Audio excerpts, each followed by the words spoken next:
Il est prévu une présentation de la SELF 2022. Donc, je vais demander à Raphaël de prendre la main et Carole au besoin. Je vous laisse la parole. Merci Yvon et félicitations à toi et à tes collègues pour l'organisation du congrès 2020-2021. Nous espérons que nous serons confrontés à moins d'aléas que vous dans l'organisation du prochain congrès de la Société d'ergonomie de langue française.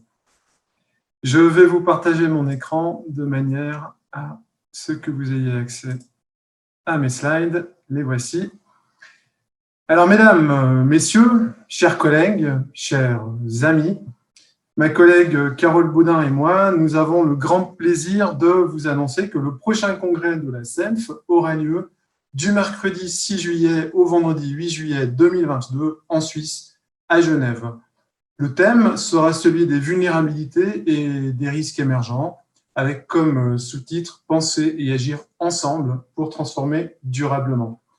Ce congrès sera le 6e congrès de la SELF organisé à Genève, à raison d'un tous les 10 à 15 ans. Il sera porté par le conseil d'administration de la SELF en partenariat étroit avec un collectif d'ergonomes de toute la Suisse romande. Les organisateurs, sont des chercheurs, des chercheuses, des praticiens, des praticiennes issus de diverses institutions que Carole Baudin vous citera dans quelques minutes.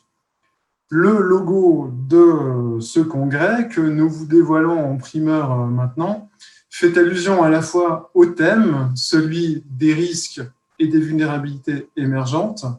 Il fait également allusion à Genève et à ses diverses facettes, ville internationale, ville d'affaires, de culture, de loisirs, sans oublier son fameux jet d'eau qui figure au centre du logo. Le choix du thème s'explique en partie par l'actualité médiatique, pandémie évidemment, explosion accidentelle à Beyrouth, effet des changements climatiques, etc. Actualité qui illustre la vulnérabilité de nos sociétés. Par ailleurs, les concepts de risque et de crise sont au cœur de nombreux travaux en ergonomie. On peut penser au congrès de 2011 à Issy-les-Moulineaux, qui traitait de l'ergonomie à la croisée des risques, ou le congrès de 2010 à Liège, qui portait déjà sur la résilience et sur l'adaptation. Pour 2022, nous ajoutons la notion de vulnérabilité au pluriel, vulnérabilité naturelle, sociale, économique, environnementale ou autre. Lors de ce congrès, nous souhaitons nous placer dans une approche résolument constructive. Les échanges de ces 2 derniers jours ont montré à quel point la crise sanitaire suscite des mobilisations collectives, des innovations sur le terrain, dans les entreprises et au niveau institutionnel, voire politique. Le congrès mettra donc l'accent sur les stratégies d'anticipation et d'adaptation mises en œuvre pour surmonter les difficultés. Le congrès s'articulera autour de 3 axes. Premièrement, appréhender les vulnérabilités et gérer les risques professionnels et industriels requiert de convoquer de nombreux acteurs, des instances internationales, des gouvernements, des autorités régionales et locales, des directions d'entreprise, des cadres, du personnel de terrain, des citoyens, et ainsi de suite. Nous vous invitons donc à partager vos réflexions sur la manière dont l'ergonomie peut contribuer à agir à ces différents niveaux. Deuxièmement, nombre d'ergonomes sont actifs dans des organisations complexes et présentant des risques élevés, transport, énergie, hôpital, industrie de process, armée, etc. Au travers de ce 2e axe, nous souhaitons faire le point sur les développements théoriques et pratiques de la dernière décennie, en particulier depuis les congrès de Liège et d'Issy-les-Moulineaux. Enfin, bien que l'ergonomie se soit développée initialement dans le contexte de l'entreprise, elle contribue également à d'autres problématiques qui dépassent les frontières du milieu de travail. On peut penser par exemple à la gestion de risques naturels, à la pandémie, bien sûr, aux évolutions sociales et économiques, et nous vous invitons là aussi à partager vos expériences ainsi que vos modèles d'intervention et vos modèles explicatifs dans ces différents domaines. Ces 3 axes seront intimement liés aux 10 thèmes de la charte des congrès de la SELF, qui sont la santé au travail et les risques professionnels, les populations au travail, l'organisation, la fiabilité des espaces, le travail, l'ergonomie des technologies, innovation, apprentissage, formation, recherche et pratique de l'intervention, ainsi que les ancrages et la diffusion de l'ergonomie. C'est ce que nous avons cherché à illustrer dans cette matrice. Bien sûr, tout est dans tout. On a essayé de faire ressortir certains points d'accroche qui nous paraissaient plus développés que d'autres. De la sorte, nous avons l'ambition que ce congrès soit un temps de rassemblement pour tous les courants de l'ergonomie et des disciplines apparentées avec lesquelles nous travaillons en interdisciplinarité. Et je cède la parole à Carole Baudin. Oui, bonjour à tous. Alors, pour faire suite à ce que dit Raphaël, la teinte qu'on aimerait donner à ce prochain congrès, c'est celle de l'ouverture, de l'interdisciplinarité dont on a beaucoup parlé ces derniers jours, et évidemment de l'international, puisque le lieu où on vous reçoit s'y prête, et notamment nous souhaiterions impliquer international du travail, l'OIT, dans ce 56e congrès. L'ambition de l'ouverture, elle se donnerait aussi au niveau des espaces communs de dialogue, des plénières, à travers l'invitation d'orateurs venant d'ailleurs, représentant des contextes géographiques, culturels et professionnels variés, pour essayer de mettre en valeur aussi les variabilités contextuelles, culturelles, sociales, politiques, dont on a aussi parlé pendant ces 2 jours, et qui nous semblent importantes à prendre en compte sur ce thème lié aux vulnérabilités, à la gestion des risques, notamment pour travailler le sous-titre, à savoir penser et agir ensemble pour transformer durablement. Cette teinte se conclura par la présentation des archives d'Alain Wissner en anthropotechnologie que nous avons la chance d'avoir et d'héberger au sein de la Haute École Arc Ingénierie à Neuchâtel, dont a hérité Philippe Gélin, qui lui-même a fait un don à l'école. Et donc, nous présenterons ces archives à cette occasion. Et ce sera aussi l'occasion de montrer les liens forts qu'il y a pu y avoir aussi dès la construction de l'anthropotechnologie et même avant avec l'OIT. L'ouverture, elle veut se donner aussi à travers des ateliers auxquels nous sommes en train de réfléchir, notamment des ateliers qui permettraient de confronter nos points de vue avec des points de vue des arts de la scène, par exemple, dont on a aussi parlé hier, dont il a été question aussi hier matin, et certainement aussi des ateliers interdisciplinaires, bien évidemment. Finalement, il est clair que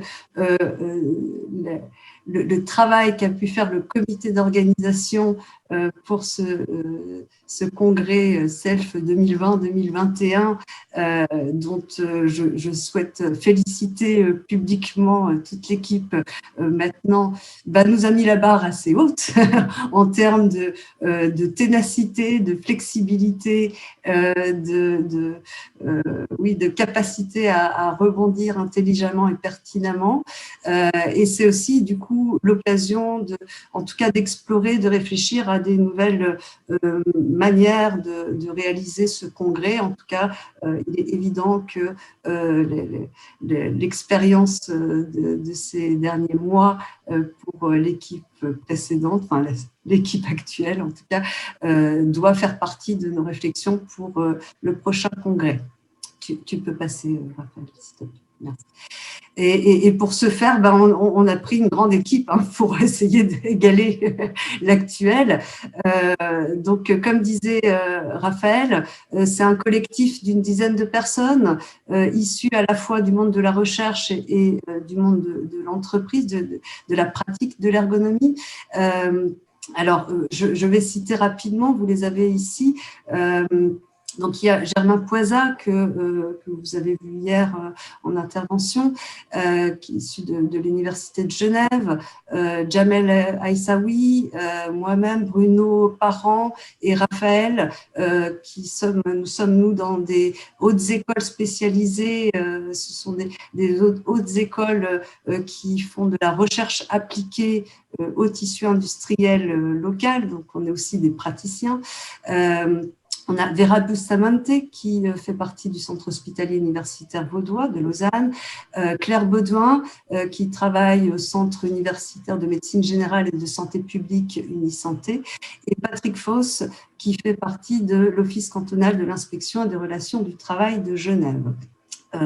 En plus de cette équipe de comité d'organisation, on a un comité scientifique restreint qui reprend un peu le même comité avec quelques personnes supplémentaires, dont Simon Flandin, qui est aussi de l'Université de Genève et qui est en phase d'être finalisé. On a encore quelques personnes à contacter.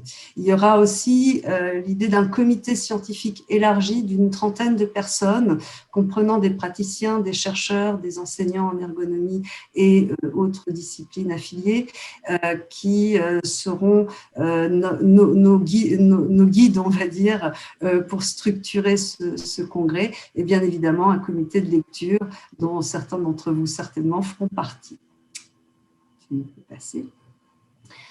Alors, pour vous donner un peu plus l'envie de venir, même si je pense que l'idée d'avoir un congrès, nous espérons quand même en 2022 présentiel, que faire de plus que vous vanter évidemment la ville de Genève où nous souhaitons vous accueillir.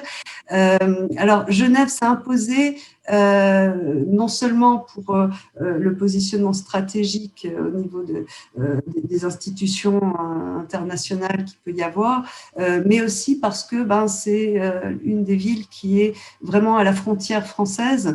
Donc, pour ceux et celles qui préféreraient se loger ou être plus proche, enfin, du côté français, ça permet de venir quand même à ce congrès tout en ayant un logement en France. Donc, il y a une offre de logement qui est assez étendue entre la périphérie de Genève, Genève elle-même et le côté français. Et puis, que dire de plus que vous avez un cadre magnifique entre le lac, les montagnes, plein de sorties et de visites à réaliser le week-end après le congrès. Et puis, une ville avec une richesse culturelle assez importante. D'ailleurs, je pense que Raphaël va en parler. On va essayer aussi de travailler sur cet aspect-là, de cette richesse culturelle. Voilà. Je cède la parole. Merci, Carole. Le congrès lui-même aura lieu dans les locaux de l'Université de Genève, le bâtiment Unimail au centre-ville. C'est d'ailleurs l'une des raisons pour lesquelles le congrès aura lieu en juillet et non en automne comme habituellement. Vous en avez quelques illustrations ici. Je vous rappelle les dates du congrès du 6 au 8 juillet 2022. Sortez votre agenda dès à présent. Ça sera juste avant le départ en vacances des juilletistes. Ce sera donc l'occasion, peut-être, pour vous de visiter les montagnes, qu'elles soient suisses ou savoyardes. Et organiser le congrès début juillet plutôt qu'en automne nous permettra également d'avancer nos retrouvailles puisqu'elles se font décidément vraiment attendre. Et comme nous pourrons, si tout va bien, enfin nous retrouver, c'est-à-dire nous serrer la main, nous taper sur l'épaule, nous faire la bise, eh bien nous allons développer un programme social à la hauteur des attentes et plusieurs pistes sont actuellement à l'étude.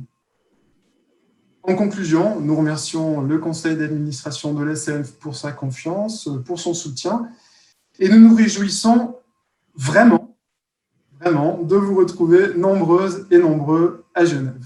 Voilà, bonne continuation à toutes et à tous.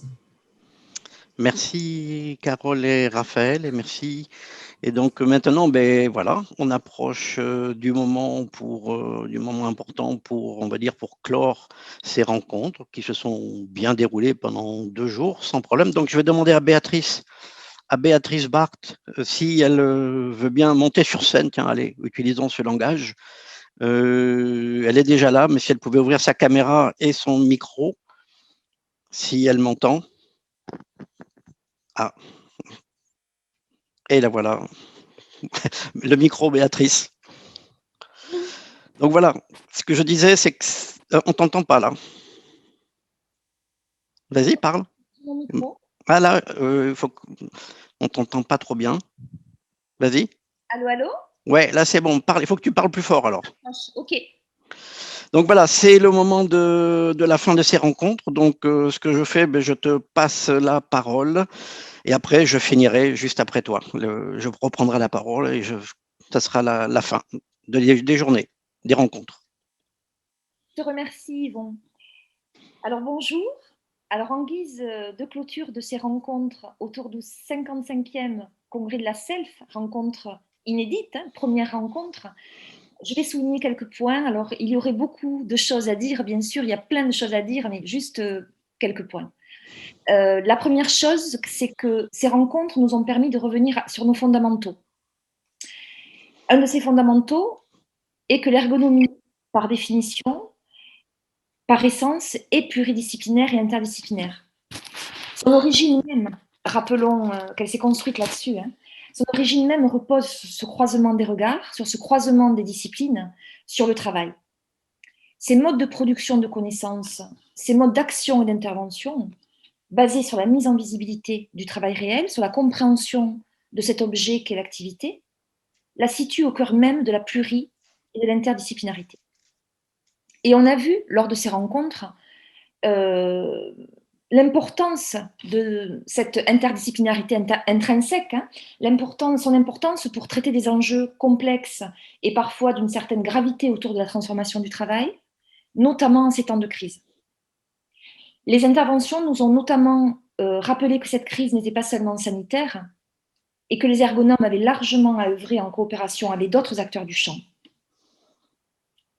Ces rencontres nous ont également montré l'importance de fédérer. Des propositions ont été lancées pour renforcer et contribuer à l'organisation de l'action collective. Le CA de la SELF et ses adhérents pourront notamment instruire la question du lien entre associations, qui a été abordé, proposé ce matin, pour peser dans les débats publics et sur les politiques. Les ergonomes ont su le faire à leur échelle via la mise en place du réseau ORM. Un pas supplémentaire vers d'autres partenaires, vers d'autres disciplines et à d'autres niveaux me semble à envisager. Parce que la question qui se pose aussi enfin est celle de la mobilisation. Dans ces rencontres, ce qui s'est dit, ce que nous avons vu, entendu en filigrane, c'est bien la question de la place que nous prenons en tant qu'ergonomes et que nous avons à prendre dans un futur proche pour agir sur l'orientation du monde du travail. Nous avons une responsabilité sociétale à ce sujet. La crise nous pousse à accélérer la mise en œuvre de cette mobilisation. Alors, quelques infos sans transition concernant le fonctionnement de notre association qu'est la SELF. L'AG s'est tenue hier après-midi, à partir de 16h. Alors, on peut se féliciter du nombre de personnes présentes, jusqu'à 98 personnes au cours des 3 heures de l'AG. Sachez que le bilan projet a été voté, ainsi que la modification des statuts. Autre information, le nouveau bureau sera élu lors de notre prochain CA, comme cela avait été fait déjà l'année dernière. Ceci afin de donner de se donner un petit peu de temps et de privilégier la discussion et la concertation. Alors pour conclure, je vois qu'ils vont pour conclure, je voudrais dire au nom du CA de la SELF, je voudrais remercier sincèrement l'ensemble des organisateurs, la revue Activité, Yvon Aradji, C2B et derrière Yvon, toute l'équipe qui a travaillé, je ne vais pas citer tout le monde, je peux pas, je n'ai même pas de mémoire, mais un nombre important de personnes qui ont organisé ces journées. Voilà, c'est un beau succès. Ces rencontres sont une belle réussite et un beau témoignage de créativité et d'innovation en ces temps de crise. Et les échanges également qui ont eu lieu durant les sessions montrent la vitalité de notre communauté aussi et malgré la crise. Alors nous en ferons au niveau du CA de la Self un retour d'expérience et nous nous en inspirerons de ces journées pour les congrès Self à venir, parce qu'on ne pourra pas faire autrement que de penser les congrès justement autrement à présent. Je vous remercie et bravo. Merci Béatrice. Et bien maintenant, ça va être à moi de vous dire quelques mots. Donc, je vais tout à l'heure me présenter une diapo qui montrera peut-être pas tout le monde, mais une grande partie des personnes qui ont été impliquées. Mais en attendant, ce que je veux le dire, c'est que quand nous nous sommes engagés dans cette histoire, je dirais en avril 2019, en fait, nous savions que l'organisation d'un congrès, c'est quelque chose d'important, c'est parfois un peu hasardeux, mais là, c'est vrai qu'avec le développement de la pandémie, il faut le reconnaître, c'est quand même, ça a été une aventure très, très étonnante, on va dire. Donc, je retiendrai un point, tu l'as mentionné, Béatrice, et je voudrais y revenir. Je voudrais mentionner ce côté novateur quand même. La crise nous a obligés à nous réinventer, tu l'as dit, et de fait, il y a eu un côté novateur de ces rencontres à distance. C'est le premier congrès de la Self qui est en distanciel. On n'est pas en train de dire qu'il faudrait surtout que ça se reproduise et que ça, surtout pas. Mais en tout cas, cette innovation nous a permis de pouvoir vous proposer un programme structuré autour de l'activité aux frontières, autour de l'impact de la pandémie. Il y a eu quand même de belles présentations, de belles interactions. Donc, il est intéressant aussi de noter que cela a intéressé de nombreuses personnes, car au nombre des inscrits, vous étiez 750, ce qui est quand même relativement important, et au niveau de la participation dans la salle, ça situait à 250, 400 et parfois un peu plus. Donc, ça faisait une présence régulière importante dans ces salles virtuelles. Donc, de ce point de vue-là, j'ai envie de dire, un peu comme tu viens de le dire, Béatrice, c'est une expérience originale, encourageante, et cela incite aussi, je dirais, pour l'avenir, à se questionner sur la pertinence d'organiser des congrès qui se poseraient d'une façon ou d'une autre cette question du distanciel, l'articulation présentielle et distancielle. En tout cas, il me semble vraiment une piste maintenant de réflexion qui me paraît un peu incontournable. Donc, c'est donc là vraiment l'heure de clore ces rencontres. Et je souhaite remercier donc au nom de la revue Activité et du comité d'organisation, je dirais toutes les personnes qui se sont engagées. Parfois, il faut le dire, sans compter, en plus de leur activité, du propre bouleversement dans leur activité, il y avait le congrès et le bouleversement dans l'organisation du congrès. Donc, c'est en fait leur implication qui a rendu possible cette aventure. Et donc, ce que je vais faire, je vais partager, parce que je suis normalement devenu spécialiste du partage d'écran, et la preuve en direct. Donc voilà, normalement, voilà ça. Vous voyez la diapo sur les principales personnes. Il y en a certainement eu d'autres, mais ce que je voudrais citer, c'est que je voudrais citer tous ces groupes ou personnes. Je ne vais pas les nommer évidemment. Donc d'abord il y a le comité scientifique qui a carrément su gérer les communications et surtout les réorientations du contenu qu'il a fallu faire pour s'adapter à la crise. Donc là, le comité scientifique a vraiment beaucoup œuvré, qui a su gérer le travail aussi avec les experts, que je n'oublie surtout pas, parce que au moment où il y avait les expertises, c'était le moment où est tombé et tout a été arrêté. Donc il a fallu que le comité scientifique articule ce travail avec les experts, donne quelques délais, mais au final, ce qui était vraiment intéressant, c'est que le cap a été tenu et que les textes ont été validés. Et aujourd'hui, il y a les actes qui sont publiés.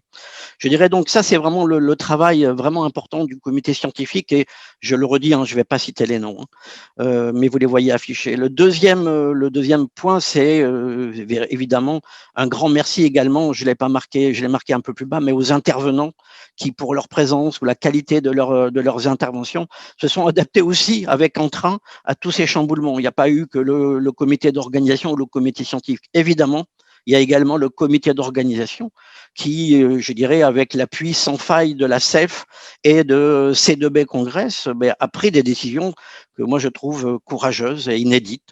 Déplacer la date d'un congrès, annuler un congrès, le remplacer par des rencontres, je trouve que tout ça, c'est quand même pas mal tout de même comme type de décision, et je considère que c'était assez courageux qu'il y ait pu y avoir cette construction collective de décision et après d'action. Évidemment, je n'oublie pas non plus les personnes, les entreprises, les sponsors qui sont en bas de la diapo là et qui ont soutenu le congrès, je dirais, la SELF, et que depuis le début et qui ont continué à le faire, je dirais, alors que nous devions tout annuler et et alors qu'il y avait des sommes importantes qui avaient déjà été engagées. Tu en as parlé, Béatrice, hier lors du conseil d'administration. Je trouve que voilà, un grand merci à ces personnes qui vont permettre qu'il y ait de futurs congrès et que la SELF puisse continuer dans son œuvre, j'ai envie de dire. Voilà, pour terminer, moi, il me reste à vous remercier de nous avoir fait confiance, d'avoir été si nombreux et nombreuses pour écouter et participer à ces rencontres. Pour moi, le prochain congrès donc aura lieu en 2022. Je vais en dire 2 mots après, mais il y aura, je dirais, juste un petit moment de pub. Il va y avoir d'autres événements en attendant pour nous retrouver en présentiel ou en distanciel. Donc, je profite de cette scène pour vous dire que la revue Activité va organiser une journée d'études le 30 septembre 2021 sur le thème de l'autonomie dans le travail sous l'angle de l'activité. Et c'était assez intéressant de voir que c'est un mot qui a été beaucoup utilisé cet après-midi au niveau de l'idée d'autonomie et d'activité. Donc, je vous dis à bientôt. Portez-vous bien, surtout, au plaisir de vous retrouver. Je souhaite aux congressistes et aux organisateurs de la SELF 2022 en Suisse, je leur souhaite un beau congrès en présentiel, pour le plaisir, franchement, de se retrouver, d'échanger, et puis quand même de partager un verre, un bon repas, et s'il y a une belle soirée, de faire une belle soirée. Donc voilà, je vous dis au revoir. À bientôt tous et portez-vous bien.